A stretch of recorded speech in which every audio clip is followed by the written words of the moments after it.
This practice was forbidden by the church, what was called fetishist practice.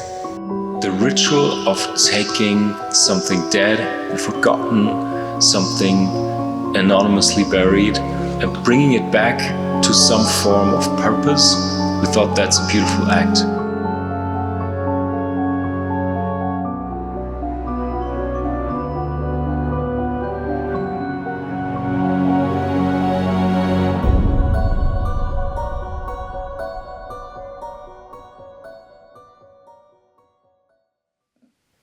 Pezzentelle means little souls or lost souls.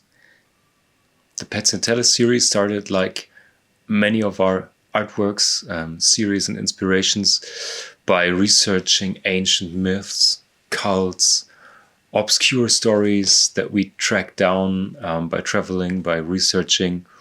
And we found Pezzentelle, Anime Pezzentelle as they say, Italian. And we found it in southern Italy, in Naples, where they have this old catacombs with thousands and thousands of skulls and bones of unknown dead people. Died in battles, from diseases, not being able to being buried properly. So they were just arranged in these catacombs. I don't know if you can call it cult, but tradition, ritual, folklore. And they have this tradition like in many places of the world where you have old cemeteries and then there's a war, then there's a pandemic, something else. You have many dead people, so they need fresh graves. So they take all the old bones and skeletons and they put it in kind of a catacomb or something. To make room for the new corpses. And that happened in Napoli, and there's a certain church with a catacomb where all the dead are stacked or arranged, or you could say dumped during these times. So you have hundreds and hundreds of unknown dead people there. And the Anime Pezzentelle, which is the begging soul, it comes from the Latin word petere, which means to be obtained.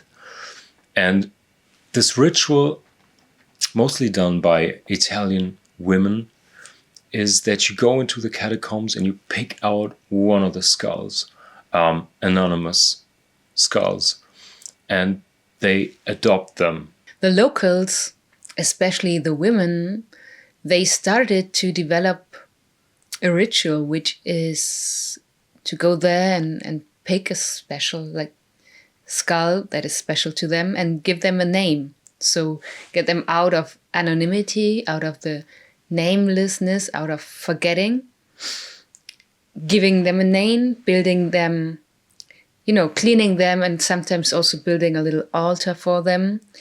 And in return, they asked for favors, for miracles, for good things to happen. And by doing that, they honor the unknown dead. They bring them back into some form of existence.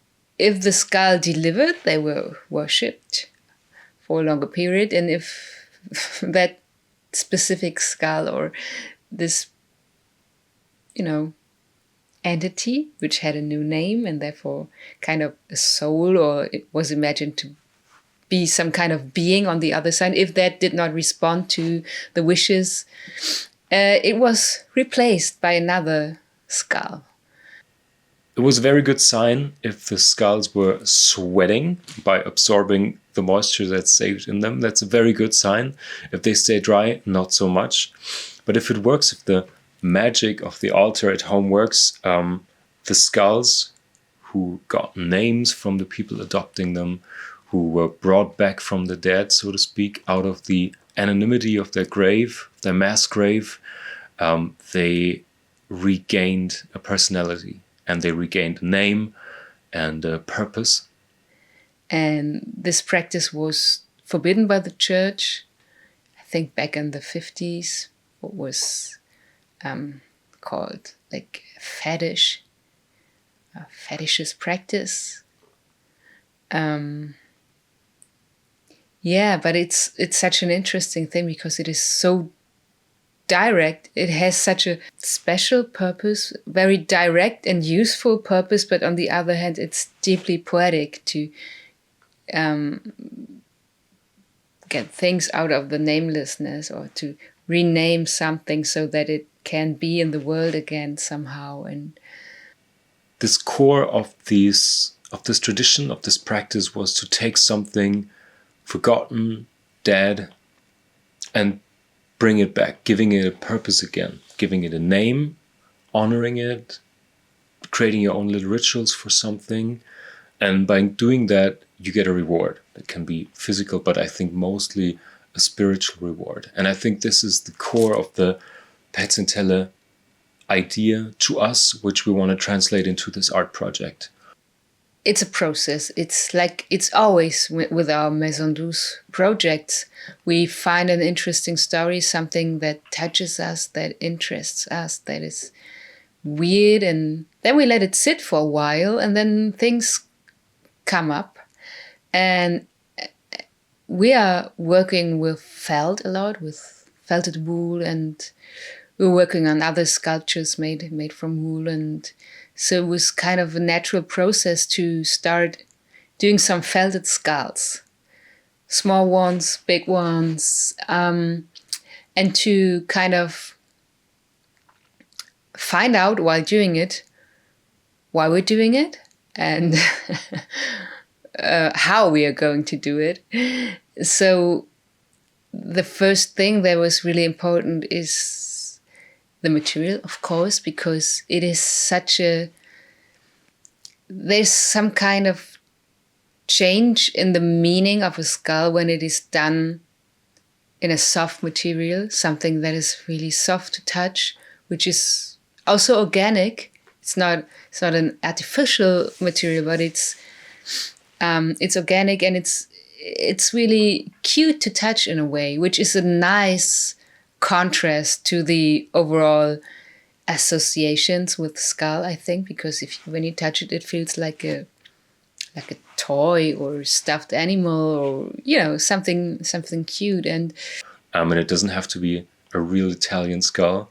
We created these needle felted skulls that you can adopt in a practice that we want to mirror this process.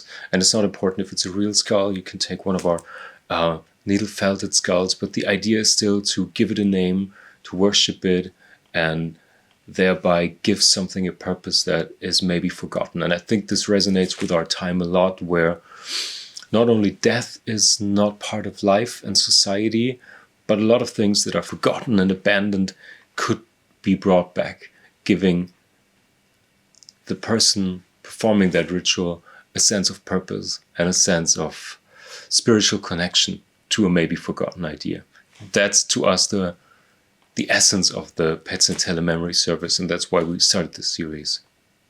In reality, every skull is different. Every skull has the traces of how a person looked built in. Of course, there's like all those forensics going on where people can reconstruct a face based on the skull and measuring things. And we started thinking about the process not in a scientific way, but in a more like emotional and aesthetic way. That it would be really interesting to do skull portraits of people that are not dead but very alive, and to kind of capture their essence and translate that into how their skull would look, or how we see them. So these are the very first two skulls we made. That's Lotte, that's me. And these two are the first two portrait skulls.